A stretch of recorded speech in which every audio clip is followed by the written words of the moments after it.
আমাদের ভাইয়েরা যখন রক্তাক্ত হিসেবে বেরোচ্ছিল অনেকে ভিডিও করছিল, এইগুলা ভিডিও যারা করছে এদের জন্য হলো আমাদের রেস্কিউ করতে অনেক সমস্যা হয়েছে। পরে সেনাবাহিনী যখন সবাইকে সরাই দিছে তারপরে আমরা রেস্কিউ করতে পারছি। এরপরে যখন আমরা রেস্কিউ করি ফায়ার সার্ভিসের গাড়ি ঢুকতে পারতেছিল না, পরে আমরা চেন করে কোনো রকম পাইপটা ঢুকায় কোনো রকম আগুন নেভানোর চেষ্টা করি। পরে অনেকক্ষণ চেষ্টা করার পর আগুন নিভে এরপরে হইলো আপনার যখন আহতদের নিহতদের বের করা হয়, অনেকজন মারা যায়। আমাদের চোখের সামনে প্রায় 30টা বস্তার মতো বাইর করা হয়েছে।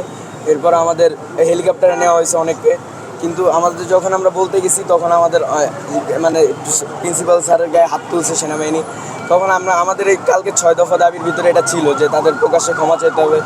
আমাদের জাস্ট 6টা দাবি ছিল, কালকে নিহতদের ঠিক নাম তালিকা প্রকাশ করতে হবে, আহতদের নাম তালিকা ঠিকভাবে সকল। আমরা কোনো রাজনৈতিক কোনো কিছু চাচ্ছি না, আমরা চাচ্ছি সকল কিছু।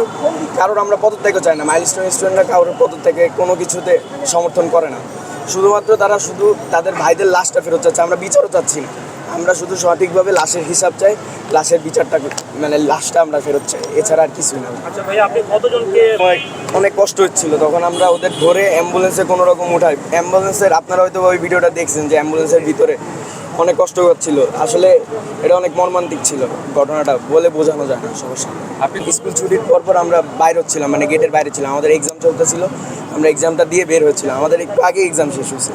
তখন আমরা যখন ফার্স্টে শুনছি আগুন লাগছে, এরপর আমরা দৌড়াই গেছি, তখন যাই দেখি যে বিমান ক্রাশ হয়েছে। হোস্টেলের যে ভ্যানগুলো ছিল, মানে খাবার প্রবাহ করে যেগুলো হোস্টেলে, সেইগুলোতে করে আমাদের বের করতে হয়েছে এবং ধরে ধরে বের করতে হয়েছে, মানে সেইগুলো ধরে রাখা যায় না ভাই লাশগুলা। সেনাবাহিনী যে সবাই বের করছে, আমরা কয়েকজন শিক্ষার্থীরা ছিলাম অনেকে, ওইখানে সকলে বের করছি অনেক কষ্টে।